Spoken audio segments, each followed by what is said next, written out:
대한민국 넘버 창업 펌프질 방송 쫄지 말고 투자!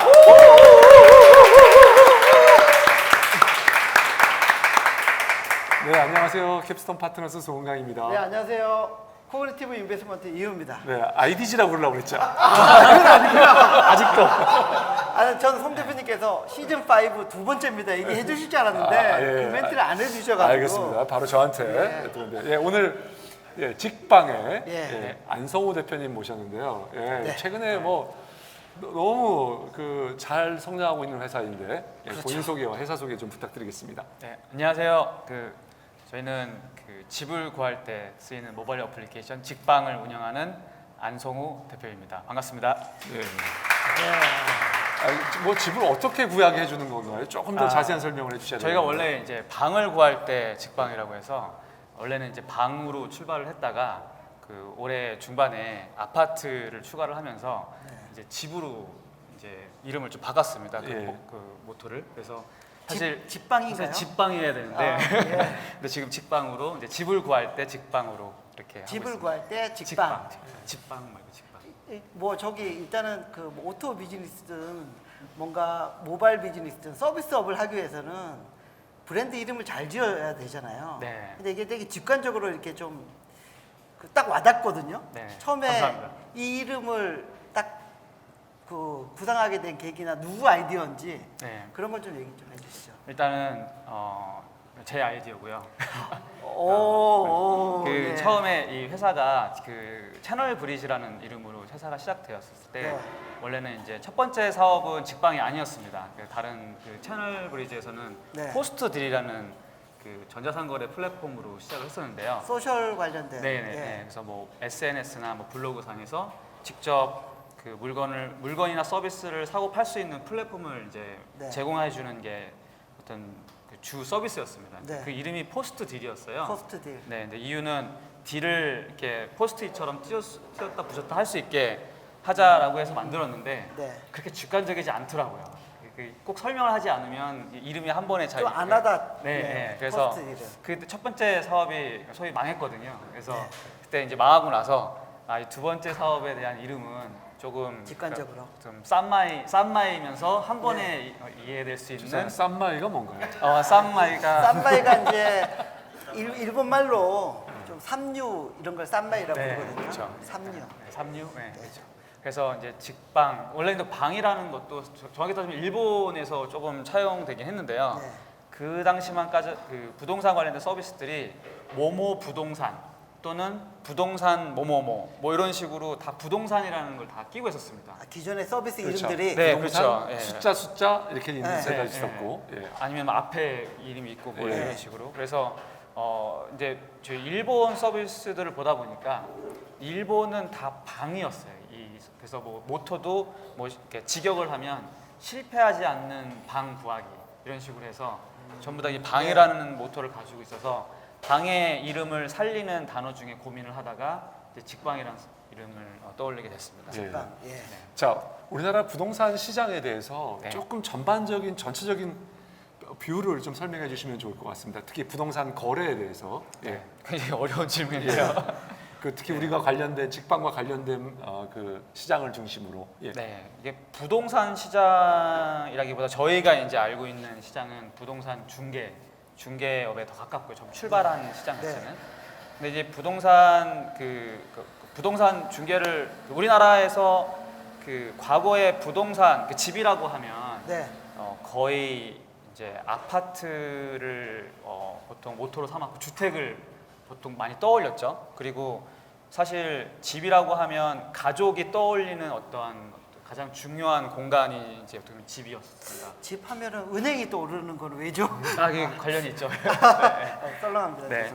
그래서 그런데 이제 최근에 들어서 최근이라기보다 네. 과거 한 5년, 10년 전부터 이게 1인 가구가 많이 늘어나면서 네. 집이라는 개념이 가족에서 정말 혼자서 사는 어떤 공간, 사는 공간으로 좀 바뀌게 됐습니다. 그래서 지금 최근에도 1인 가구에 대한 어떤 기사들이 좀 많이 나오고 있는데요. 저희가 이제 바라본 첫 번째 시장은 이제 1인 가구가 증가하면서 이제 집을 이제 집으로서 가족의 단위로서가 아닌 어떤 본인이 거주할 공간을 구하는 어떤 그런 서비스로서 접근을 한 거고요. 이게 과거에 있는 뭐뭐 부동산, 뭐 부동산 뭐뭐뭐 서비스들은 이 시장에 대해서 굉장히 작다고 봤습니다. 왜냐하면 아무래도 원래 있던 시장이 굉장히 큰 시장이고 또 매매 뭐 거래 건수를 봤을 때 매매도 많고 그 중개할 수 있는 규모가 크기 때문에 네. 거기에 집중을 했었고, 근데 저희 같은 경우에는 아직 그 당시만 하더라도 아무도 보지 않았던 소위 말하는 원룸에 그 집중을 하게 된 게 어떻게 보면 지금까지 오게 된 것 같습니다. 그러니까 시장 얘기하기에는 사실은 좀 그 너무 큰 부분도 있는 것 같아요. 카테고리 하기에는. 그래서 창업 초기부터 한번 얘기를 들어보면 어떨까 싶은데요. 네. 일단 창업을 또 얘기하기에는 안성호 대표의 그 인생 역정이 네. 참 그 변화무쌍해 왔잖아요. 네. 그러니까 처음에 그 프로그래머로 네. 저 게임 개발부터 시작을 하셨잖아요. 네. 원래 이제 좀 예. 처음부터 말씀을 드리면 예. 저는 원래 학교를 제가 자연과학부로 입학을 했는데요. 네. 그 학부였거든요. 학교가. 근데 가게 된 계기가 제가 원래 별을 굉장히 좋아했습니다. 그래서 별. 예, 그래서 천문학과를 가려고. 예, 천체 물리학자가 되는 게 굉장히 오랜 시간 동안의 그 꿈이었고요. 예. 실제로 제가 천체만환경도 어렸을 때부터 오, 가지고 오. 뭐 이렇게 막 예전에 목성이랑 막 해성이랑 충돌할 때 막 그런 거 사진도 찍고 막 이런 네. 걸 했었거든요. 그래서 이제 대학도 이제 글로 갔었죠. 근데 네. 그때만 하더라도 이제 부모님께서 굉장히 반대를 많이 했습니다. 그 소위 말해서 별 볼 일 없다. 별을 보는 데 하셔가지고. 별 볼 일 네, 없다. 별 보는 직업은. 네. 그래서 이제 나중에 되니까 이제 이해는 되더라고요. 왜 그런 말씀하셨는지. 그래서 이제 그 학교를 이제 물리학과를 천체 물리학 쪽을 하려고 이제 갔는데 네.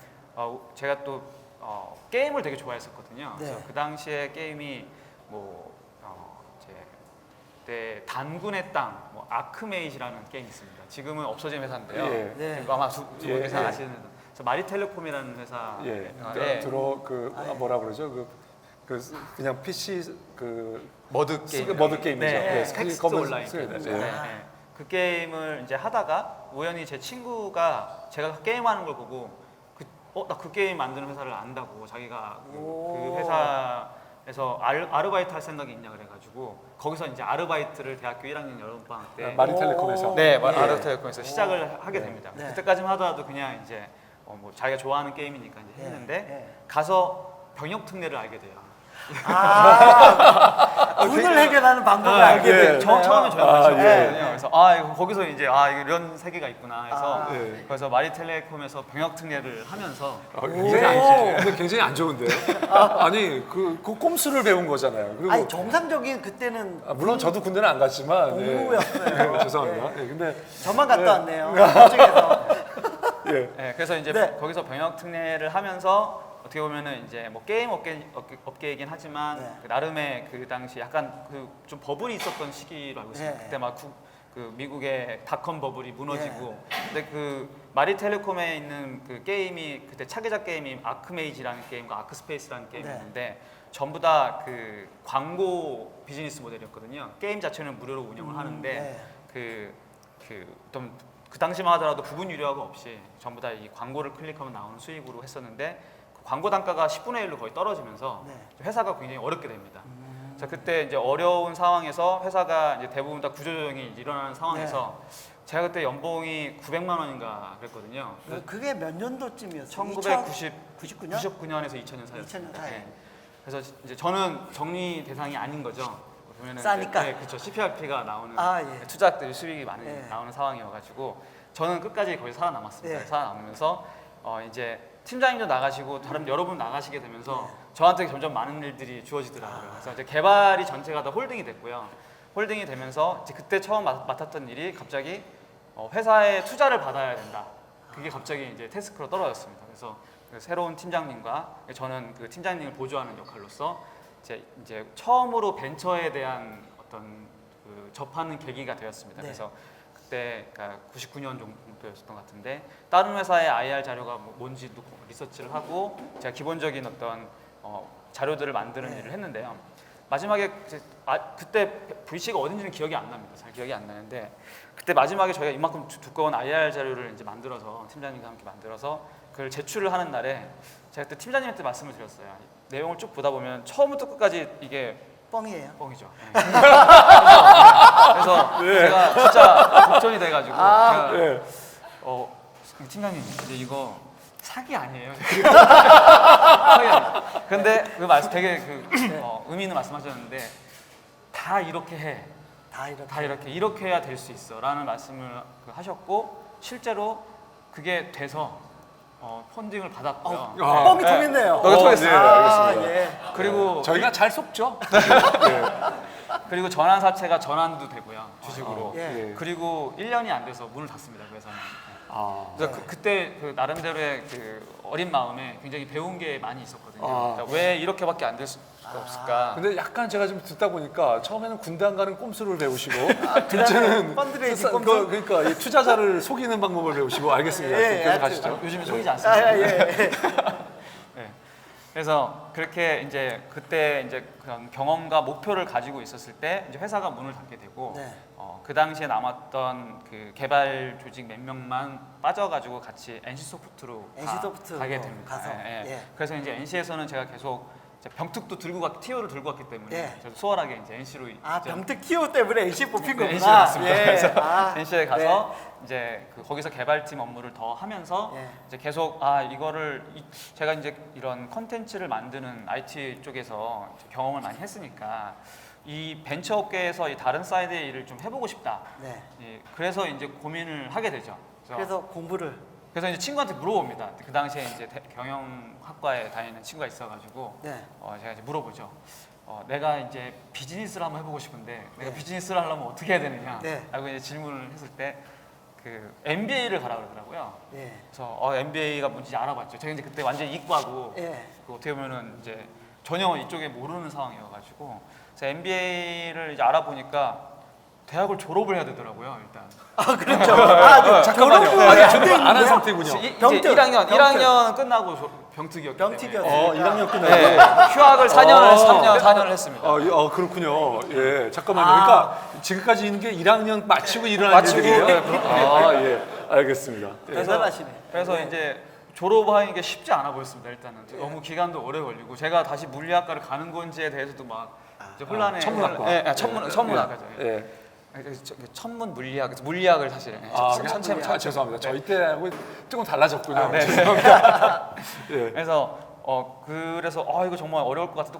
또 MBA를 가서 또 2년을 더 공부를 해야 되고 예. 뭐 인턴도 하고 돌아오면 합의 한 7년, 8년 걸리더라고요. 그래서 그렇죠. 그거 말고 이제 없냐 그러니까 회계사라는 자격증을 만약에 따면 예. 되게 빨리 시작할 수 있다라고 그 비즈니스를? 친구가 그 친구는 회계사 아니었거든요. 예. 그래서 되게 그렇게 어렵지 않다는 식으로 얘기를 해가지고 예. 그러면 내가 회계사를 한번 해봐야겠다. 그렇게 얘기가 처음에 시작이 됐습니다. 예.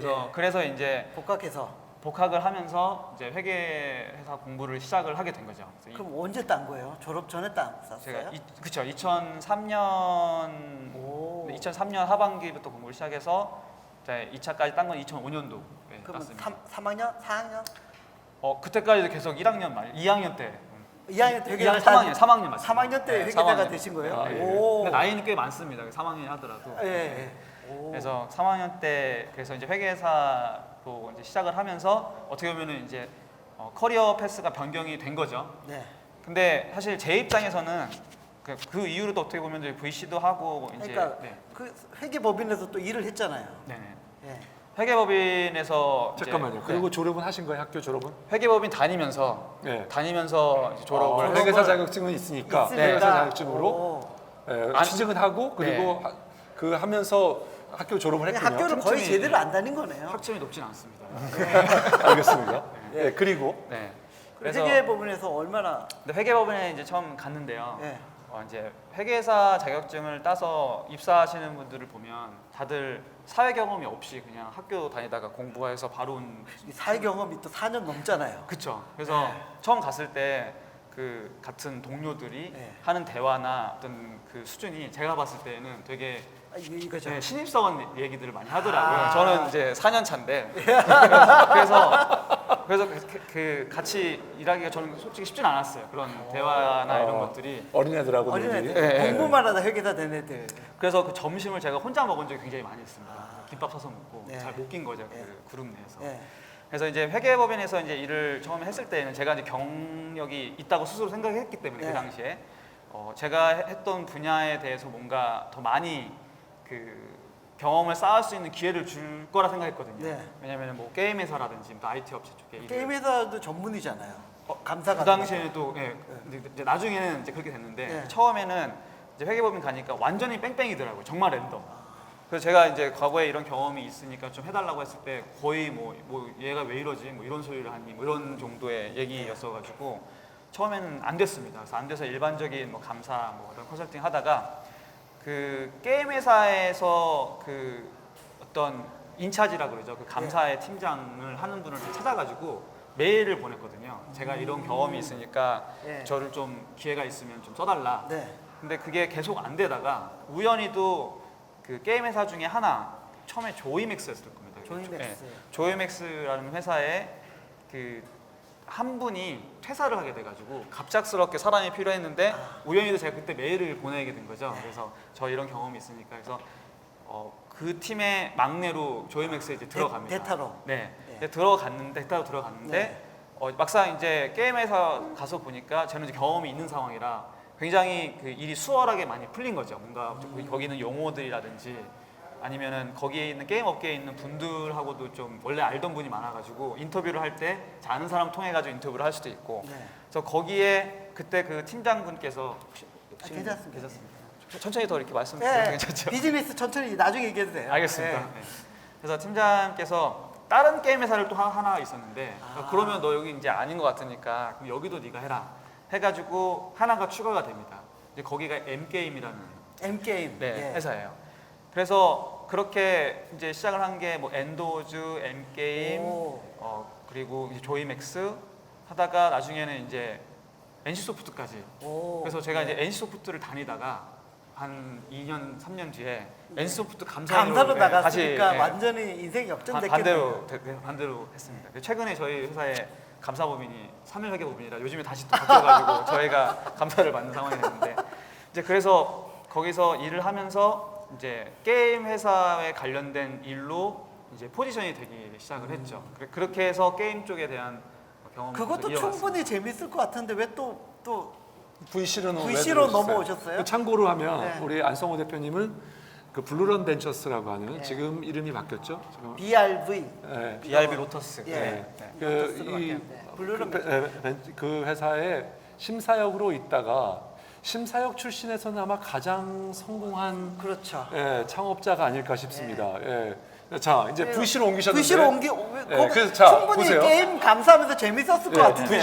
VC로 가게 된 게 본인이 속였던 사람들을 멍청한 그러니까. 사람들이잖아요. 그거가 되기 위해서 이제 간 거예요. 네. 자, 네. 어떻게 근데 된 거예요? 근데 이게 저는 회계법인에서 일할 시간을 마음속으로는 한 2, 3년으로 정해놨었거든요. 네. 왜냐면은 제가 회계사가 되는 게 목표가 아니고 비즈니스가 목표라. 그러니까 벤처 업계의 비즈니스를 하는 게 목표였던 거죠. 근데 이제 뭐 그 당시만 하더라도 창업을 하는 것과 VC로 일하는 것과 그 둘의 차이는 잘 몰랐었습니다. 그냥 그 벤처 업계의 하나의 파트로서 일을 한다라고 생각했, 비즈니스 파트로서의 일을 한다고 생각을 했었고, 그래서 회계법인에 있으면서 계속 그런 태핑들을 했어요. 그 벤처 네. 캐피탈의 어떤 기회들이 있는지 네. 태핑을 하면서 이제 기회가 왔을 때 어떻게 보면은 빨리 간 거죠. 그래서 생각이 바뀌어가지고 VC로 간 게 아니고 어떻게 보면은 VC 쪽으로 벤처업계로 가기 위해서 회계법인에서 계속 경험을 쌓았던 그런 케이스입니다. 그러면 블루런 가서도 투자도 이제 좀 함께 하셨고 네. 그러면서도 계속 그 비즈니스 하는 거에 대해서 염두를 두셨던 거예요? 그 염두를 뒀다고 하면은 이거 혹시 보시면은 좀 기분이 안 좋으실 수 있을 것 같은데 항상 네. 그냥 염두는 뒀습니다. 네. 염두는 두고 블루런에 있을 때 그 장점이 그 블루런 벤처스 회사가 그 미국 회사인데요. 미국계 글로벌 네, 네. 부시죠. 이전 이름이 노키아 벤처. 네, 노키아 벤처. 벤처. 제일 처음은 노키아 벤처를 시작합니다. 네, 거기에 장점이 그 미국의 뭐 본사가 있고, 그다음에 한국, 중국. 인도, 핀란드, 네. 헬싱키 이렇게 그 지사가 있으면서 그 투자를 이제 골고루 많이 했거든요. 이 전 세계적으로 골고루 많이 하고, 이게 사실 말이 지사처럼 운영이 되지 않았어요. 그러니까 그 위클리 미팅을, 그러니까 투자 의사 결정은 항상 전사가 같은 시간에 모여가지고 이제 같이 결정하고 하다 보니까 한국뿐만이 아니라 특히 뭐 중국이나 미국에서 현재 잘 이제 뭔가 트렌드가 되는 비즈니스들이 어떤 것들이 있는지를 항상 공부를 할 수 있었습니다. 근데 그 당시에 했던 것 중에서 지금 되게 잘 된 데가 많이 있어요. 따지고 네. 보면은 그 미국의 지금 이제 M&A가 됐는데 뭐 like.com도 있었고 네. 그다음에 그 얼마 전에 그 웨이즈라고 웨이즈. 네, 웨이즈도 구글에 팔렸죠? 거기 있었고 구글의 매각된. 네. 그다음 중국에는 그 간지라고 오팔닷컴에 오팔통청에 팔렸던 간지도 그 당시에 있었던 회사고 그리고 메일리쇼어라고 저기 뭐죠? 이게 패션 잡지 같은 네. 그 어플리케이션도 그 당시에 다 있었던 거라 그러니까 그 당시에 이제 저의 관심사는 해외에서는 잘 되는데 우리나라에는 잘 아직 없는 비즈니스가 무엇인가에 대해서 고민을 많이 했던 것 같습니다. 네. 그래서 이제 창업에 대한 기회가 왔을 때 그런 아이템들을 가지고 한번 해보자 해서 시작이 됐던 거죠. 네. 어떻게 저기 그 직방까지 가기 전에 인생에 대해서 이제 들어봤는데요. 여기서 1부 잠깐 끊고 네. 2부에서 또 저기 직방 얘기를 들어보고요. 네. 3부에서 또 Q&A를 받도록 하는 식으로 오늘 진행을 하도록 하겠습니다. 알겠습니다. 잠깐 자. 끊어가도록 하겠습니다. 네. 네. 그래서 그 블루론에서 그 해외 서비스가 네. 국내에 어떻게 들어오는 거를 고민을 많이 하셨다고 하는데 네. 그게 실제 첫 포스트 딜 비즈니스 시작하는데 네. 좀 영향을 준 건가요? 영향을 줬습니다. 네. 그 당시에 그 페이스북이 되게 유행했거든요. 예. 근데 페이스북이 처음에 성장하는 과정에서 그 페이스북을 활용한 비즈니스들이 굉장히 많이 성행했습니다. 지금은 사실 대부분 다 없어지긴 했어요. 네. 근데 이제 그 중에 대표적인 게 게임이었고요. 그때 뭐 초창기 때 네. 게임이 많이 떴죠. 뭐 진가, 뭐 플레이피쉬 이런 오, 친구들이 예, 그 당시에 맞아요. 막 시작이 됐던 맞아요. 사례고 그 저희가 봤던 거는 페이스북에 있는 샵들이었어요. 그러니까 페이스북의 네트워크를 통해서 커머스, 예, 그 샵을 그러니까 페이스북 샵을 만들었던 지금 최근에 다시 붙었잖아요. 커머스가. 다시 붙긴 했는데 네. 근데 그 당시에 했던 것들은 대부분 다 사실 다 사라졌죠. 그래서 저희가 봤던 거는 이게 페이스북에서 샵이 있었던 이유가 어떻게 보면은 SNS라는 게 그때 뭐 페이지도 운영이 되고 막 네. 시작되고 했었거든요.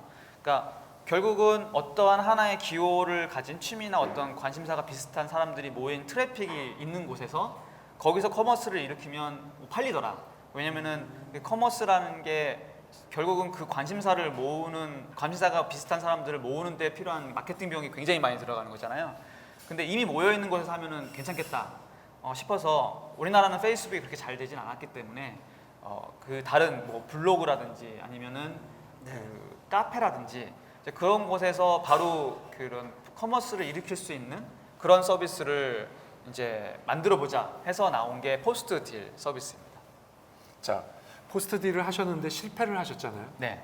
그 실패를 통해서 이제 창업자들도 많이 떠났고 네. 그다음에 뭐 아픔을 겪으셨는데 그런 것들을 견디실 수 있었던 힘은 뭐였나요? 뭐 다시 제가 네. 보기에는 우리 그 안 대표님 같은 경우는 뭐 회계사죠. 그다음에 스펙도 있고 뭐 학력도 좋으시고 경험도 많고 뽕도 좀 쳐봤고. 그렇죠. 그래서 경험도 많기 때문에 뭐 취직할 수 있는데 네. 사업을 계속 하시게 된 그때 예. 첫 투자를 받은 네. 금액을 그 서비스에 거의 다 쓰고 나서 자금도 많이 떨어졌을 시기잖아요. 다 떨어졌죠. 다 네. 떨어졌고요, 거의. 근데 이게 중단할 수가 없었던 것 같아요. 이게 처음에 사업이라는 게 처음에는 이런 서비스가 있으면 좋겠다, 이런 사업이 있으면 좋겠다라는 굉장히 어떤 단순한 생각에서 출발을 하는데 이게 하면 할수록 그 아이디어나 의지를 믿고 같이 함께 참여한 사람들에 대한 어떤 믿음을 저버리면 안 되겠다라는 게 점점 커지거든요. 일단 회사에 같이 일을 시작한 사람들, 어쨌든 제 말을 믿고 같이 한번 힘을 실었던 분들이 따지고 보면 다 본인의 인생들을 다 투자를 한 거거든요. 굉장히 소중한 그 중요한 황금기를 여기에 같이 쏟고 있는데 그거를 하다가 중단해서 못하겠다라는 얘기를 못하겠더라고요. 그리고 또 제가 이제 투자분들도 마찬가지입니다. 그 이제 VC에 있다가 나와서 그런지 몰라도 투자를 했는데 그거를 만약에 하다가 중단하게 되면 투자한 사람 그 심사역도 굉장히 힘들어지거든요. 왜냐면 그 심사역분도 이 회사에 투자가 되도록 만들기 위해서 본인의 시크릿을 굉장히 많이 판 겁니다. 그렇죠. 게다가 포스트딜이라는 사업이 처음에 그 각 그 창투사 VC 내에서 썩 그렇게 만장일치로 이렇게 투자가 패스됐던 상황이 아니어가지고 투자 담당자분들이 정말 많은 크레딧을 팔고 했거든요. 이거 꼭 해야 됩니다. 이렇게. 다 제 친구들이라 네. 제가 그 친구들의 그 고생을 알죠. 네. 그래서 아예 뭐 그만두겠다라는 생각은 한 적은 없습니다. 자, 그 사업을 바꿔가지고 네. 하게 되면서 제가 이제 두 가지 사건이 제일 기억에 남는데 제 기억에는 첫 번째는 이제 직방이라는 사업을 시작하게 됐고요. 그 시작하게 되면서 그 직접 뛰었던 직접 모든 그 원룸들을 다니면서 다 일일이 직원들이 사진을 찍고 했던. 네. 그래서 그 얘기를 조금 더 좀 자세히 해주시면 네. 되겠고, 그 다음에 네. 우리 사장님이 또 독특한 게 하나는 뭐냐면 일을 하시다가 쓰러지셔가지고 과로로 쓰러지셔가지고 병원에 꽤 오래 계셨어요. 제 기억에는. 네. 그 두 가지 조금 얘기를 조금 해주시면 좋을 것 그러니까 같아요. 초창기 네. 서비스 세팅을 하기 위해서 어떤 노력한 거. 네. 그러니까 이게 전혀 모르던 분야에 또 뛰어든 거잖아요. 그 부동산이라는 사실은. 그렇죠. 예.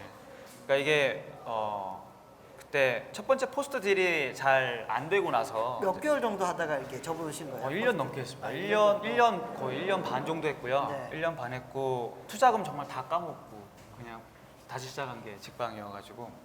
근데 이제 포스트 딜의 가장 큰 하면서 어려웠던 게 뭐였냐면 그게 플랫폼으로 접근을 하려다 보니까 닭이 먼저냐 달걀이 먼저냐에 대한 그 답이 잘 안 나오더라고요. 이렇게 유저가 되게 많이 모여야 이 업자도 생기는 거고 또 업자가 많이 있어야 컨텐츠가 좋아야 이 유저도 많이 생기는 건데 어디를 잡아야 될지 모르겠더라고요. 그래서 이제 포스트 딜을 중단을 하고 이제 새로운 서비스를 이제 해보자라고 했을 때 딱 직방을 하겠다 이게 아니었고 그때 세 가지 후보가 있었습니다. 애기 옷 파는 거가 있었고 직방이 있었고 하나 더 있었습니다. 그 세 개 중에서 가장 뭔가 손에 잡히는 일을 해보자라고 한 게 이제 직방이었습니다. 그래서 이제 직방을 하게 된 거고요. 그 직방의 초기에 어떤 방법론을 말씀을 드리면 처음에는 이제 부동산에 가가지고 이제 사진을 찍어서 올려달라는 이야기를 했습니다. 이게 그 당시만 하더라도 사진을 찍어서 올린다라는 거는 되게 생각을 잘 안 했거든요. 왜냐면은 그 부동산 업자의 입장에서는 예를 들어서 집주인이 전화를 해요. 안녕하세요. 여기 뭐 어디 365-2 302호 나왔어요. 뭐 1000에 60. 그리고 전화를 끊으면요. 이 부동산 하시는 분은 그걸 적어놓고 손님이 오면 그때 가서 사모님 전화한 다음에 아직 그 방 있어요? 가도 돼요? 네, 가도 돼요라고 한 다음에 그 집을 중개업자도 처음 같이 가보는 경우가 많습니다. 대부분 그랬죠. 대부분 그랬죠. 근데 사진을 찍으라고 하려면은 이게 처음에 집이 나왔을 때 네 알겠습니다 사모님. 근데 저희 한번 가가지고 방 좀 봐도 돼요? 집 좀 봐도 돼요?라는 얘기를 먼저 해야 돼요. 그래서 본인이 확보한 물건에 대해서 먼저 가서 확인하고 사진 찍고 그 작업을 해야 되기 때문에 그렇죠. 일의 면에서는 훨씬 더 번거로워지는 거예요. 번거롭고 귀찮고. 네, 그리고 다 했는데 제가 못 뺄 수도 있잖아요. 옆에 있는 다른 데서 뺄 수도 있고. 그러니까 그냥 안 하겠다라는 거죠. 그래서 부동산 업자들을 설득을 하다가 실패를 합니다. 6개월 동안 사진을 찍어달라는데 안 찍어줘요. 6개월 동안. 6개월 동안 하다가. 그래서 그 방향을 선회를 하는데요. 그러면은 사진을 저희가 직접 찍어드리겠습니다. 그 임대인 집 나온 것만 알려주면 저희가 가서 찍어드릴게요. 라고 말씀을 드리니 아니 그게 내 재산인데 그걸 왜 알려주느냐 너네를. 그렇죠. 이렇게 된 거죠. 중요한 정보를 왜 주냐? 알려줄 수 없다. 그럼 그것도 이제 안 되는 거고. 그래서 이제 고민하다가 그러면 우리가 직접 임대인한테 가서 매물을 확보하자. 그때는 원룸 위주였죠. 다 원룸이었죠. 원룸. 그 당시에. 예. 네.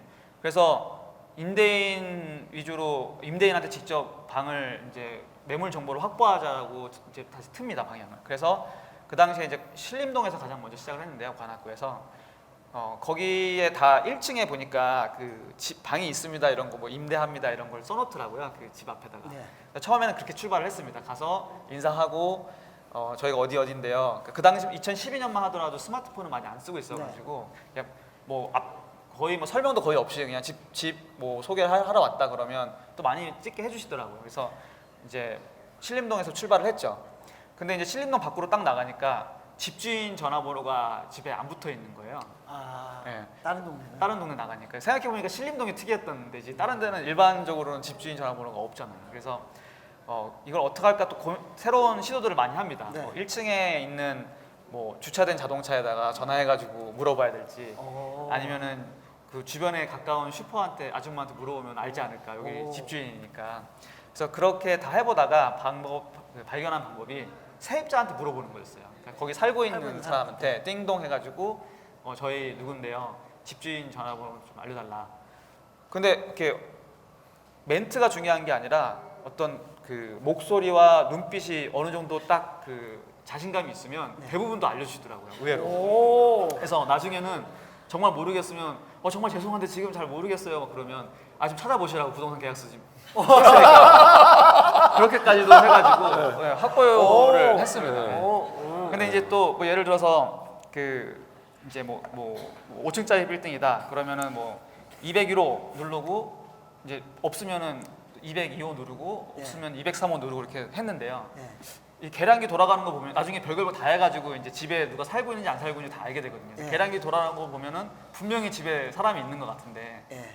이게 대답이 없다. 대답을 안 하는 거죠. 그래서 나중에 이제 어찌어찌 해서 그분과 연락이 됐을 때 왜 대답을 안 하느냐고 물어보니까 이 벨이 옆에서부터 201호 띵동 좀 있다가 202호 띵동 옆에 띵동, 예. 옆에 집이 띵동, 띵동, 무섭다라는 띵동, 거죠. 띵동. 아. 왜냐면 낮에 계신 분들 이런 불안하잖아요. 그래서 방법을 바꿉니다. 201호 누르고 301호 누르고 401호 누르고 위로 올라가서 그래서 확보율이 응답률이 확 올라갔습니다. 벨 소리가 위층을 잘 안 들리니까. 네. 아, 근데 야. 그렇게 해서 나중에는 처음에는 확보율이 거의 뭐 20-30%였는데 나중에는 7-80%까지 올라가거든요. 네. 근데 그 확보율이라는 게 그냥 걸어가다가 보니까 원룸인 것 같고 원룸인지 아닌지도 금방 알아요. 그 창문 개수랑 에어컨 실외기 개수랑 똑같으면 원룸. 네. 오. 창문이 2개면은 투룸 이렇게 오. 딱 예. 정해져 있습니다. 예. 그래서 보고 원룸인지 알아본 다음에 집주인이 거기에 있든지 없든지 상관이 없이 번호 그냥 눌러- 번호 눌러가지고 집주인한테 컨택을 해서 집 사진을 찍어올 확률이 70%니까요.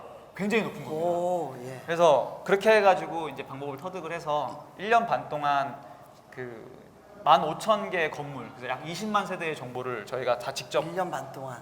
직접 모아가지고 서울에 있는 서비스를 이제 운영을 하게 된 거죠. 그때까지 자금은 어떻게 갖고 오셨어요? 빚을 좀 줬습니다 그때. 아, 빚을 좀 지고. 네. 네, 누구 빚을 우리 대표님 빚, 개인 빚으로 뭐 개인 빚도 있고요. 저희 뭐 네. 여러 가지 뭐 사랑하는 저희 아버지도 있으시고 예. 주변의 도움을 많이 받아가지고. 네. 네. 그때 쓰러지신 거예요?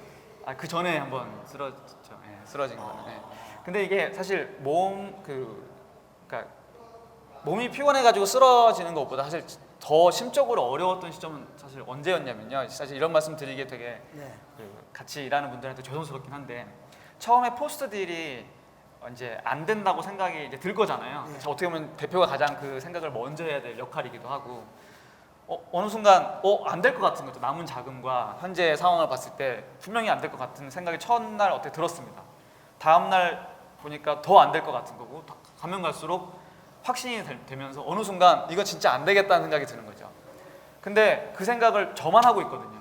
근데 회사를 딱 나오면 저는 이게 안 될 거라고 생각하는 상황에서 다들 무언가 될 거라고 생각해서 다 하는 거죠. 투자분들도 그렇고 우리 같이 일하는 분들도 그렇고.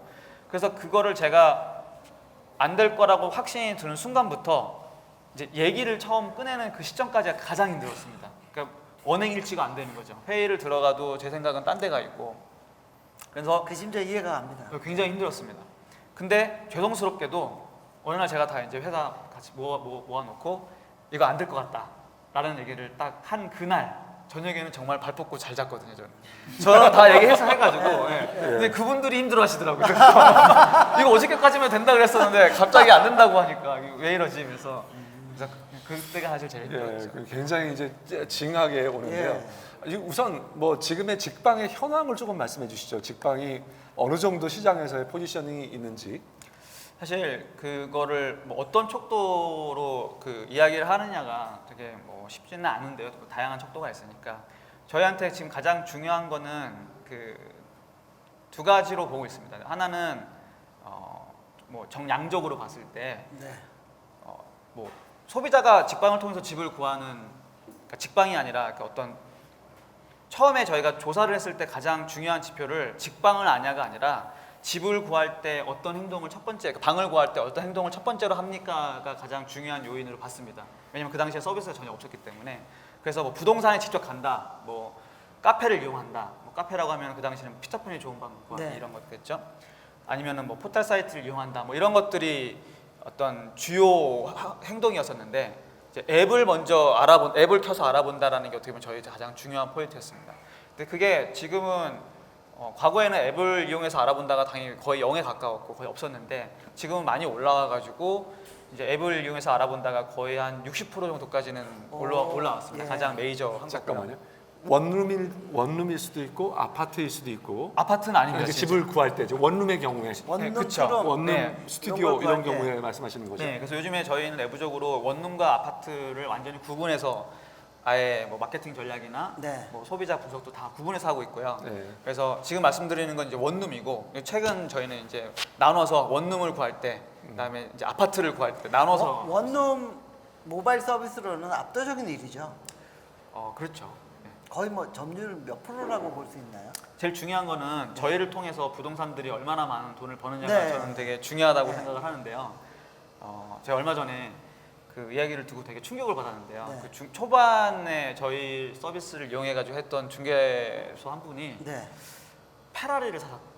페라리를 네. 제가 이제 포르쉐를 샀으면 제가 박수 쳐주려고 그랬는데 네. 페라리를 샀다 보니까 기분이 썩 안 좋더라고요. 페라리를 왜냐면요, 페라리를 사려면 그거를 주차할 때도 필요할 것도 같고. 예. 그러면 이게 맨 마지막에 사는 게 이 차일 그렇죠. 것 같거든요. 예, 그래서 이게 너무 이게 약간 상대적 박탈감 나름의. 아니 회사를 뭐 엄청나게 많이 아, 키우셨잖아요. 그래도, 예. 안 대표죠. 그래서 아니, 그분이 페라리를 그냥 동네 앞에다가 구석에다가 이렇게 저기 뭐야 그 뭐죠 그 커버 씌워가지고 놓고 계실 수도 있어요. 너무 그렇게 많은 걸 생각하실 필요 없습니다. 그러길 바라겠습니다. 근데 약간 자랑처럼 하셔가지고 이번에 제가요. 말면서. 그래서 네. 사실 지금 직방에 돈을 쓰는 중개업소분들은 뭐 적어도 저희가 돈을 내는 거에 저희 목표는 한 10배 정도 버는 거거든요. 네. 중개업소가 그만큼 벌고 죄송합니다. 있고요. 네. 네, 그러니까 우리가 광고비를 한 100만 원 쓰는 월에 100만 원 정도 쓰는 분이면 네. 쓰는 부동산이면 한 네. 1000만 원 정도 번다. 네, 이 네. 저희가 추정하건대는 네. 그렇게 네. 하고 있습니다. 네. 정말 평균 중개소별로 광고비는 어느 정도 쓴다고 보면 되나요? 광고비는 그거 약간 그래요? 대비여가지고. 네. 네. 근데 이제 그런 건 있습니다. 이게 얼마나 많은 중개사무소가 쓰느냐가 그렇게 중요한 것 같지가 않습니다. 보니까 그 과거 보면은 부동산 땡땡땡이라는 네. 메이저 업체가 있습니다. 이 아파트 중심으로 하고 있는. 네. 근데 거기가 쓰고 있는 중개업소가 10,000개가 넘거든요. 네. 10,000몇 개가 되고 뭐 중개업소로 따지고 보면은 뭐 저희보다 더 많아요. 어떻게 따지고 보면은. 근데 부동산 한 업소당 벌어들이는 수익이 굉장히 적거든요. 그래서 뭐 작년 매출액을 봐도 한 120억에서 150억 사이 정도가 나오는데 그게 그 업소 수는 올라가다가 한계가 있으니까 어떻게 보면 업소마다 중개업소마다 받을 수 있는 금액을 늘려야 되는데 이거를 풀기가 되게 어려운 거죠. 근데 저희는 그거를 처음에 굉장히 높게 가져가 가지고 적은 중개업소로도 많은 어떤 매출을 내는 구조로 지금 많이 왔던 것 같아요. 예. 아니 제가 이제 우리 사장님께 현황을 여쭤봤더니 사장님께서 구체적인 말씀은 이제 말씀을 안 하시는 것 같아요. 그러면 현황을 좀 알기 위해서 네. 대체 직원 수는 지금 몇 분이시고, 네, 저희 네. 그 다음에 직원 수는 대충 매출은 어느 정도 하시는지 조금 좀 얘기해 줄 수 뭐 있으세요? 매출이 어려우면 네. 뭐 BP는 이미 네, 돌파하신 되는지. 건지 네. 뭐 여러 다들 가지. 어려운 질문이죠. 예. 예. 저희 직원 수는요 지금 130명이고요. 네. 정직원 130명. 정직원 130명이고 저희가 대동여지도 팀이라고 해서 아파트 다 방문해가지고 그 조사해서 컨텐츠를 만드는 그 팀이 거기는 이제 계약직이어가지고 한 70명 정도. 네. 그래서 다 합쳐서 한 200명 정도 200명. 같이 일을 하고 있고요. 그다음에 매출액은 그 아까 말씀드렸던 부동산 땡땡땡보다는 많습니다. 그 더 네. 많은 구조로 그냥 그 정도까지만 말씀을 드리고. 네, 직방 광고가 굉장히 뭐 도처에서 TV에서도 나오고 TV에서도 많이 영화 나오잖아요. 보면 꼭 최근에 좀 영화에도 뭐 보고 나면 직방이 있었던 것 같고 여러 군데 뭐 이렇게 있는데 네. 광고비를 대체 많은 분들이 궁금해서 얼마나 쓰고 계신 건지 혹시 뭐 예. 광고비는 현재로서는 저희가 아직 뭐 회사가 수익을 남겨야 된다 이렇게 주의를 하고 있지 않기 때문에 예. 버는 만큼 쓰자라고 플래닝을 하고 있습니다. 예. 예. 그래서 그 정도 수위에서 계속 맞춰가지고 마케팅 플랜을 잡고 있습니다. 그러니까 이익이 안 날 정도로 계속해서 그러니까 이익을 조금만 나누고 나머지는 다 버는 대로 네, 다 그러니까 다시 재투자를 하자. 재투자로 광고로 쓰고 있다 이렇게 네, 보면 네. 되는 건가요? 네네. 그렇습니다. 처음에 이제 비즈니스를 이제 저기 원룸으로 해가지고 장악하고 나서 네. 그 다음 시장으로 이제 또 아파트 시장으로 왔잖아요. 네. 예. 그걸 아파트 시장으로 오면서 뭐 특별히 신경 썼던 부분이나 준비 기간이나 네. 이런 건 어떻게 되나요? 예, 그 질문과 네. 더불어서 사실 아파트 시장으로 오면 네이버 부동산이라고 하는 강력한 네. 존재가 네. 있잖아요. 그렇죠. 그 네이버 부동산하고의 뭐 전략 또는 그거를 이길 수 있는 방법이라든가 아니면 네. 뭐 어떤 생각을 가지고 계신가요? 일단 직방이 과거에 그 직방 전에도 뭐 원룸 클럽이라든지 스마트 원룸이라든지 원룸을 했던 그 서비스도 있었습니다. 네. 근데 직방이 어떻게 보면은 그 전 서비스 대비 차별화를 했었던 이유는 실제 사진이 있는 그 정보들이 컨텐츠의 역할을 했거든요. 그래서 뭐 예를 들어서 이게 직방 앱이라는 게 뭐 1년에 가끔씩 뭐 1년에 한 번씩 쓰는 앱이 아니냐, 그리고 한 번 집을 구하면 버리는 앱이 아니냐라는 생각은 사실 남자들한테는 많이 맞습니다. 그게. 근데 여성분들은 이거를 자주 봐요. 그래서 저는 얼마 전에 그런 얘기도 들었는데요. 집을 보면서 이런 집에 살고 싶다. 이 집이 월세가 얼마네? 그럼 나는 이만큼 벌어야겠지라는 생각까지도 하신대요. 저는 잘 이해가 안 갔던 파트이긴 한데 네. 남성분들은 다음 달에 계약이 만료인데 저 어디서 살아야 되지? 이래가지고 그때 막 앱을 깔아가지고 구하면 바로 지워버리고 그렇게 많이 하는 것 같은데 여성분들은 좀 다른 것 같습니다. 혹은 뭐 이렇게 집에서 부모님과 불화가 있을 때 직방 앱을 보다가 나가 살아야지 보다가 예산이 부족하니까 다시 또 부모님과 화해하고 이런 숨기는 거 많이 하고요. 그래서 어떻게 보면은 이 직방 앱이라는 게 컨텐츠로서의 역할을 했기 때문에 지금까지 성장해 왔다라고 생각을 합니다. 근데 아파트를 이제 구하는 과정을 보면 아파트는 훨씬 더 고관여해요. 그러니까 그 집을 구하는 데 있어서 훨씬 더 많은 시간과 어떤 노력을 통해서 집을 구하잖아요. 그래서 그럼에도 불구하고 지금까지 아파트 서비스들을 보면 컨텐츠는 없어요. 다 매물에 중심이 되어 있지. 그 아파트 단지가 뭐 어떻게 구성이 되어 있고 뭐 어떠한 편의시설이 있고 그다음에 뭐 주변에는 뭐가 있고 살고 있는 사람들이 불편함은 뭐고 좋은 점은 뭐고 이런 것들을 거기에 살고 있는 사람들의 이야기 뭐 주변에 있는 사람들의 이야기들을 담은 게 없더라고요. 근데 조금은 있었거든요. 근데 그거는 아주 대단지 아주 뭐 3,000세대, 4,000세대에 있는 네. 대단지는 공인중개사분들 일부가 블로그에 올려놨더라고요. 근데 그 이유의 것들은 없어가지고 목표는 이 아파트 단지에 대한 정보를 맛집 블로그화 시키자라는 게 목표였습니다. 그래서 실제로 저희가 가서 뭐 관리사무소도 가고요, 인터뷰도 하고 뭐 중개사무소도 하고 다 가가지고 저희가 실제로 집을 구할 때 하는 활동들을 한번 하는 겁니다. 한 번 해서 사진도 찍고 지금 직방 서비스에 있는 그 어투를 보면 저희가 지금 이 서비스의 어떤 타겟을 35세 여성으로 뒀거든요. 그래서 딱 레몬 테라스 연령대가 네. 딱 저희의 타겟입니다. 그래서 그 말투도 레테체예요. 레테체라고 해서 네. 뭐 이렇게 저희 나름대로 그 남성들이 그걸 따라하려면 뭐 어떻게 해야 돼요? 레테체가 어떤 거예요? 일단 모모 네오가 많아요. 뭐뭐네요. 여기 어린이집이 있네요. 뭐 이런 약간 아. 네오체, 뭐 다체 이런 것들을 저희 분석을 해가지고 네. 문체를 오. 그래서 레테체를 가지고 만들려고 지금 운영을 그렇게 하고 있습니다. 그래서 저희가 이제 계약직을 리크루팅 하잖아요. 처음에 그거를 되게 연습을 많이 해요. 네오체 쓰는지? 그쵸. 그러니까 예시를 예시를 주고 응용 문제죠. 다른 사람 사진을 주고 이 어투로 이 사진을 설명을 해봐라 이런 식의 야. 테스트를 실제로 채용할 때도 그런 예. 테스트를 대단하네. 합니다. 제가 오늘 하나가 나왔습니다. 예, 직방에 채용하고 싶으신 분은 네, 레테체 네. 연습을 하셔야 될 필요가 있습니다. 자, 보통 미국 같은 경우에는 사실 집을 구매하는 데 있어서 제일 중요한 요소 중에 하나가 학생들의 성적이거든요. 그래서 네. 모든 학교의 성적이 이제 대부분 다 나와 있고 그 성적을 가지고 그 학군이 사실은 이제 그 동네가 굉장히 비싼 동네가 되고 싼 동네가 하는데 혹시 우리가 서비스를 시작하게 되면 그러한 정보들이 지금 올라갈 수 있는 건가요? 네, 모으고 있습니다. 근데 이게 학군 정보라는 게 이제 저희도 요즘에 좀 다행인 게 그 정부도 이렇게 3.0이라고 해서 네. 정보를 많이 공개하는 쪽으로 방향을 많이 잡았거든요. 그래서 그런 학군 정보를 어떻게 보면 수많은 정보들을 모으기가 훨씬 더 쉬워졌어요. 게다가 저희가 이 부동산 서비스를 이제 원래 많이 하고 있고 이제 인지도가 올라가고 있다 보니 그 정부 기관 분들도 저희랑 같이 일하는 거에 대해서 오. 굉장히 긍정적으로 생각하셔가지고 그 정보들을 이제 모아서 지금 하는 작업들을 계속 하고 있습니다. 그럼 예. 잠깐 쉬어가기 전에 하나만 더 질문을 드린다면요.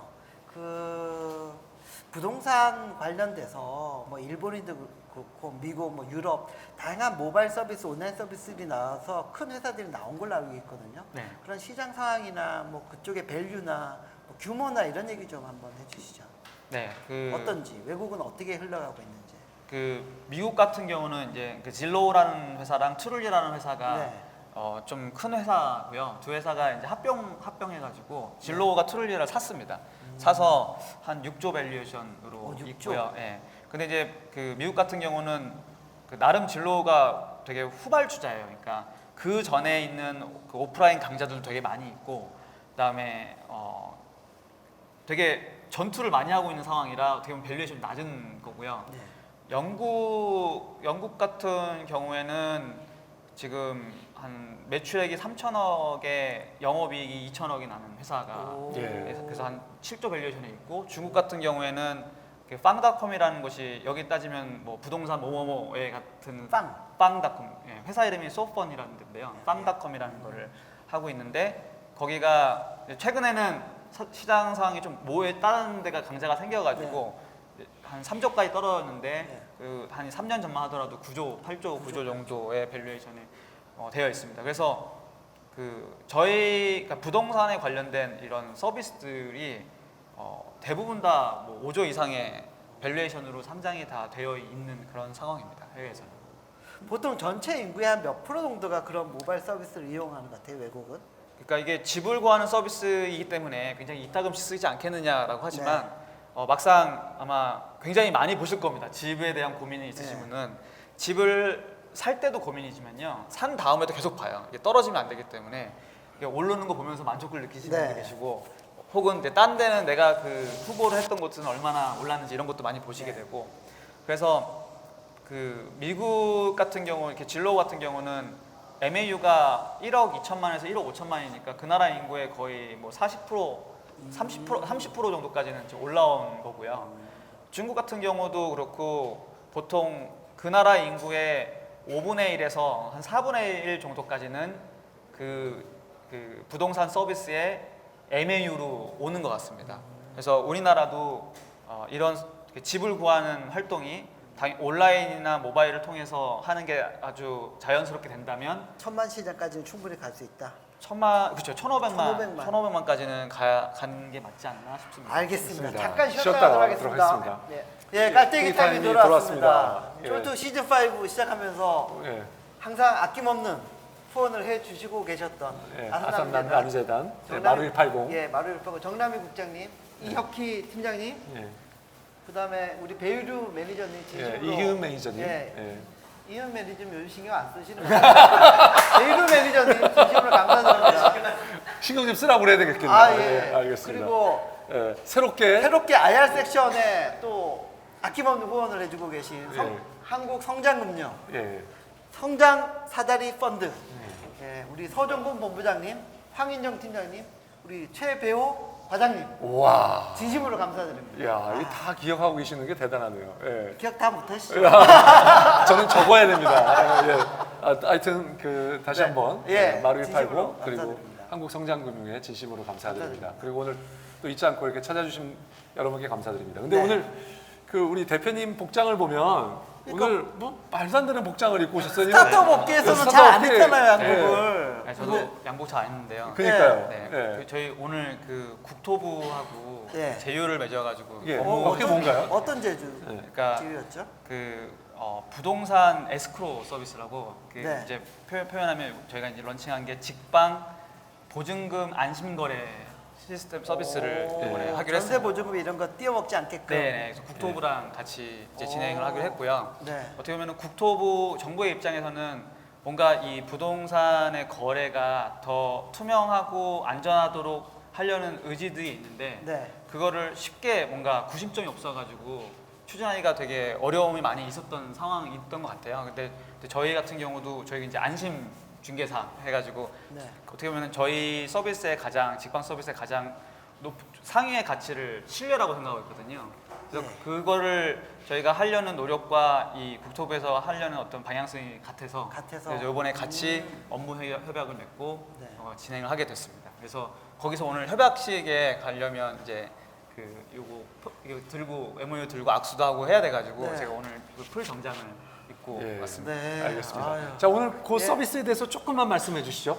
대체 그 직방 안심거래 서비스인가요? 정확한 안심 이름이? 보증금? 직방 보증금 안심거래 보증금 안심거래 서비스. 자, 네. 그게 뭔가요? 그러니까 이게 계약을 할 때 그 계약금을 걸고 실제로 거기서 이제 어떤 그 권리 관계가 확정이 되고 입주하기 전까지가 되게 불안하잖아요. 잘 보면은 전세금도 보면요, 그 갭이 있습니다. 돈을 집어넣고 그거를 전세권 설정을 한다든지 확정 일자를 받는 데까지도 굉장히 그 갭이 있는데 거기에 대해서 사실 아무런 장치가 있는 건 아니에요. 그냥 어떻게 믿고 하는 건데 그래서 그 중고 거래랑 비슷하다고 보면 됩니다. 네. 그래서 그 돈을 제 3자한테 잠깐 주고요. 맡겨놓고. 그 이제 거기서 권리 관계가 다 해소가 되면 확인이 되면 임차인 혹은 뭐 저희는 이제 보증금만 하고 있으니까 임차인 혹은 매수인이 이거 줘도 됩니다라고 예스를 하면 그때 그 돈이 넘어가는 이제 임대인이나 아니면은 매도인한테 들어가는 그런 구조를 짜서 지금 하고 있습니다.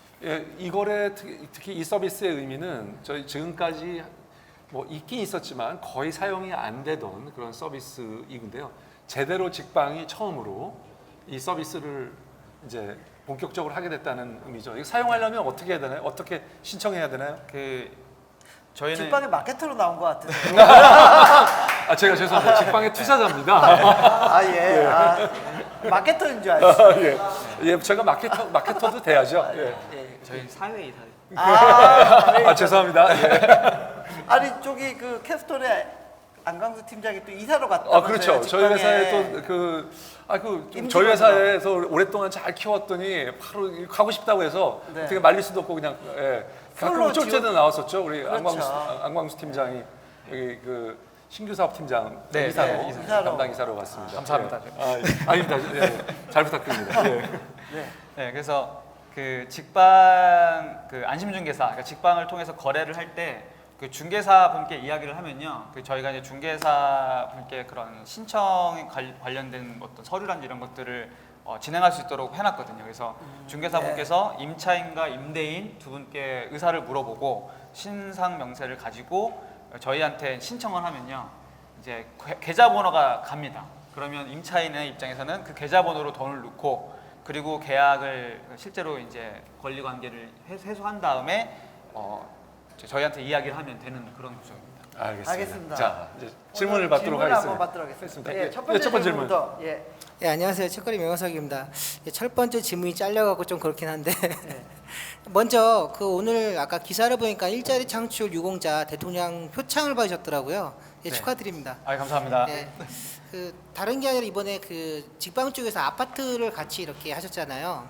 근데 아파트 이사 같은 경우는 아무리 집을 잘 구해도 이삿짐 업체 같은 경우는 좀 가격을 싸게 잘했다 싶었는데 막상 보면은 뭐 전자레인지 유리가 깨져 있거나 불만족해 갖고 이사간 첫날부터 기분이 좀 안 좋은 게 많은데요. 그 안심에 대한 그 어떤 연결을 시켜서 그 직방 쪽에서 이사까지 싹 원스톱으로 해결할 어떤 보관이나 계획 있으신지 궁금합니다. 예. 네, 당연히 있고요. 그런 고민들을 하고 있는데요.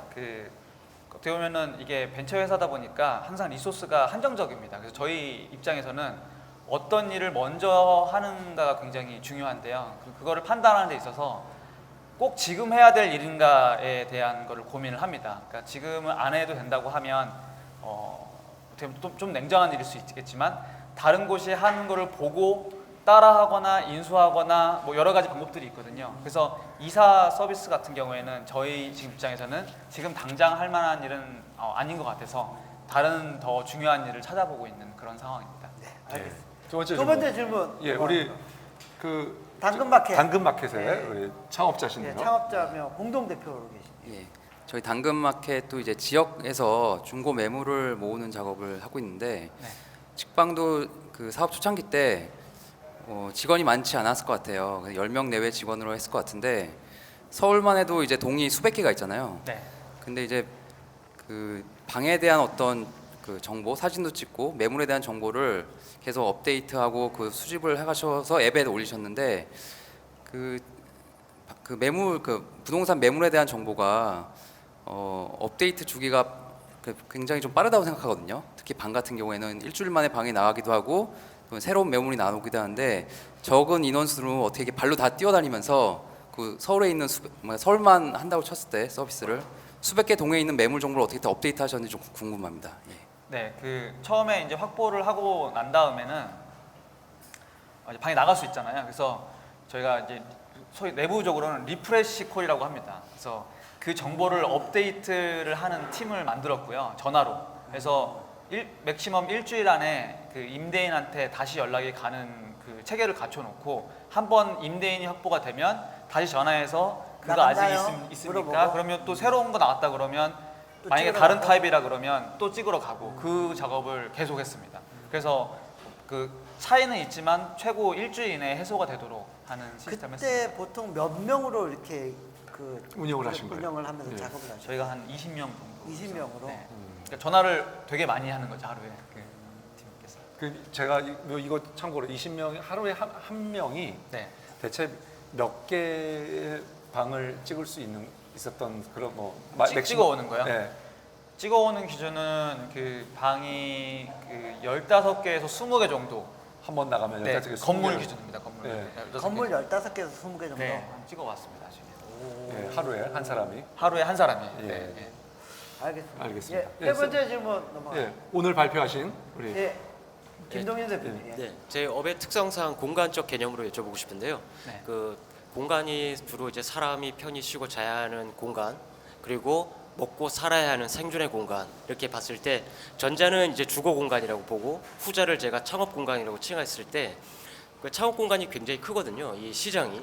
그래서 그 자영업자나 뭐 이날 기타 뭐 병원 뭐 숙박 모든 걸 통해서 그 시장은 공략할 계획이 없으신지와 그다음에 우리나라의 어떤 그 렌트 월세의 특성이 그 해외에는 좀 안 맞는데 그 글로벌 진출 계획이 또 있으신지 궁금합니다. 네, 그 첫 번째에 대한 답은 저희는 사실 부동산이라는 말을 저희 잘 안 쓰고 있거든요. 그래서 주거 정보 플랫폼이라는 얘기를 하고 있습니다. 그래서 저희 목표는 집이에요. 그러니까 집에 관련된 업을 하겠다라는 게 목표고요. 그래서 방금 말씀하신 집 외에 뭐 사무실이라든지 뭐 다른 상업용 공간 이런 것들은 저희가 앞으로 다루지 않을 생각입니다. 하지만 지금 가지고 있는 거는 저는 집에 대한 정보잖아요. 집에 대한 정보에서 필요한 버티컬로 옆으로 확장하는 게 목표고요. 그다음에 해외 진출은 사실 쉽지 않습니다. 그 해외가 이미 다 끝난 상황이기 때문에 우리나라에서 진출하기 쉽지 않고 굳이 한다면 동남아시아 정도일 것 같습니다. 하지만 저희가 갖고 있는 의의는 그 해외에 있는 저희가 이런 걸 하지 않으면 해외에 있는 서비스가 우리나라로 들어올 거기 때문에 어떻게 보면 그거를 막는다, 방지하고 있다, 그 정도에서 의의를 삼고 있습니다. 우리나라가 이 분야에서는 상대적으로 굉장히 늦게 가고 있는 아까 말씀하신 대로 늦게 가고 있는 거죠. 매우 늦게 가고 있는 겁니다. 네. 예전에 2014년에 그 미국에서 무슨 데모데이 때 피칭 한번 한 적이 있거든요. 스타트업 모임에서. 그래서 이제 직방에 대한 얘기를 하고 이제 마지막에 Q&A 세션에서 누가 한 분이 그러시더라고요. 이렇게 질문하는 건 아닌데 정말 걱정돼서 그런다. 그런 거 있을 것 같다. 그런 서비스가 한국에 가서 잘 알아봐라. 그래서 정말 없다. 진짜 있을 것 같다. 이걸 반복을 한 3번을 했거든요. 진짜 있을 것 같다. 없다. 그러니까 그만큼 해외에서는 그런 게 더 이상 새롭지 않고 이미 당연한 일인데 저희는 뭔가 새롭다는 식 얘기를 하니까 어떻게 보면 굉장히 갭이 큰 거죠. 예, 알겠습니다. 네, 마지막 질문 받도록 예. 하겠습니다. 네, 오늘 너무 재미있게 잘 들었는데요. 두 가지 질문이 있는데요. 하나는 지금 말씀하신 직방이 시작한 뭐 20, 30대 원룸, 투룸 같은 경우는 워낙 잘 구비하셨기 때문에 시장을 충분히 리드해 가실 수 있을 것 같은데 역으로 이제 80년대 중반생 이후에 경제활동 인구 자체가 줄어들고 있기 때문에 장기적으로 보면 시장이 정체되거나 좀 줄어들 수 있는 부분들에 대한 어떤 해답이 있으신지 궁금하고요. 그 다음에 아까 아파트가 이제 타겟이 되는 이후의 공략층인데 아파트 같은 경우는 워낙 고가이고 말씀하신 것처럼 알아야 되는 정보들이 되게 많아서 직방의 기본적인 정보들은 대동여 제도팀이 굉장히 잘 정리해 놓으셨지만 그래도 아파트를 매매하거나 구매를 하는 부분에 있어서는 여전히 아까 말씀하신 뭐 부동산 실제 정보를 주는 것과는 좀 차이가 있기 때문에 그 부분에서 매출이나 나중에 수익을 창출하기 위해서는 좀 더 전략적으로 50대, 60대 실제 아파트를 소유하신 분들을 끌어들일 수 있다거나 아니면 그걸 사시려는 분들을 끌어들일 수 있는 부분이 있어야 되는데 어떤 좀 전략을 가지고 계신지 궁금합니다. 네. 그러니까 인구, 젊은 층 인구하고 네. 아파트. 네. 그 첫 번째 질문에 대해서 말씀을 드리면 저 얼마 전에 그 잠깐 뭐 일본 거 보고 많이 저희가 차용했다는 말씀을 드렸었는데 거기에 그 서비스에 그 노인 세션이 생겼습니다. 일본에. 그 직역을 하면 그래서 그 실버 대상으로 해서 노인들이 살기에 편안한 집들을 따로 모아가지고 제공을 하고 있어요. 그래서 말씀하셨던 대로 1인 가구에 사실 노인 비중이 많이 늘고 있거든요. 또 오히려 보면은 저희는 그거를 직방 시니어 버전이 나오겠네요. 만들 수 이제. 있다고 네. 생각합니다. 그래서 그러니까 굳이 이제 이게 줄어든다고 생각한다기보다는 그 1인 가구의 어떤 새로운 층이 는다고 생각을 하고 있어서 거기에 대한 준비를 하는 게 장기적으로 맞지 않을까 생각을 하고 있고요. 그다음에 두 번째 질문이 이제 우리의 전략은 무엇인가 그 고투 전략에 대해서 그러니까 저희가 기존에 이제 네이버 죄송합니다. 그 여러 가지 부동산들 네. 서비스들을 많이 쓰고 있는 그런 상황에서 직방만을 써라라고 이야기하기 되게 어려울 것 같아요. 그래서 저희 첫 번째 목표는요. 직방도 쓰게 만드는 게 목표입니다. 그래서 왜냐하면 지금 기존에 있는 서비스들이 전부 다 모든 게 다 해결이 되지 않는 상황은 확실한 것 같거든요. 그래서 집을 구하는 사람들이 기존에 있는 서비스를 이용하더라도 여기에 있는 정보도 어쩔 수 없이 이용하게 만드는 게 저희 첫 번째 전략이고요. 그러면서 그 다음에 여기에 있는 정보까지도 이용할 수 있도록 만드는 게 두 번째 전략입니다. 그래서 목표는 저희 직방도 써달라가 지금은 현재 목표입니다. 알겠습니다. 자, 저기 그 직방이 그래도 부동산 모바일 시장에서 좀 인지도를 높이면서 시장점을 높여가면서 투자도 많이 유치하고 밸류도 많이 상승했잖아요. 네. 지금까지 누적 투자 금액 오픈 가능한 금액 네. 오픈 가능하신지 네, 그리고 저희 최근 밸류는 대략 어느 정도 형성됐다 보면 되나요? 일단 투자 금액은 현재 680억 680억 정도 투자 유치를 유치를 했고 네. 밸류 얘기해도 되나요? 밸류는 네. 제가 보기엔 뭐 그냥 최근에 그냥- 투자받은 공식으로 투자받은 공식 투자받은 그 마지막 그게 투자받았을 때는 시기가 언제였어요? 작년 말이었고요. 작년 말에 그때가 2천억 정도의 2천억 밸류로 네, 투자받았다. 투자받았습니다. 예. 그 특히 이제 그때 골드만삭스가 네네. 예, 투자를 했는데요. 골드만삭스가 들어와서 조금 달라진 게 있는 건가요?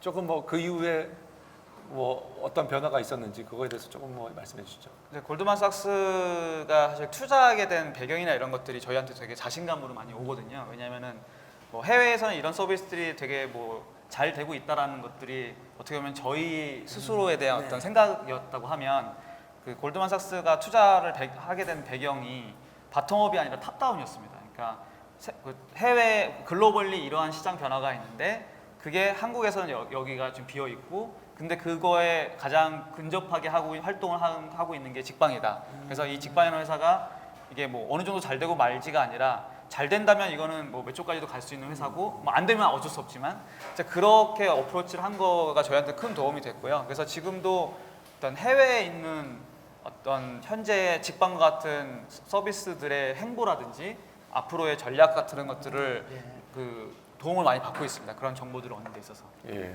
자, 이 대표님 이제 네. 우리가 마무리할 시간인데요. 네. 뭐 간단하게 우리가 오늘 뭐 그 회사 돈이 얼마 필요하냐? 670억 있는 회사에 뭐 그런 질문 뭐 하긴 1억이냐 그렇고요. 5억이냐 이렇게 얘기할 수는 없는 것 같고. 그렇게 자, 얘기할- 그런 대표님. 돈이 없어요.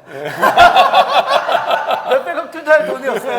예, 그래서 알겠습니다. 얘기하기 자, 그래서 그렇고, 예. 저는 저기 그 안성호 대표가 그 블루런 시절에 이렇게 심사역하고 막 그럴 때부터 친했던 예. 후배고 그래서 갑자기 친분을 강조하시는 거예요.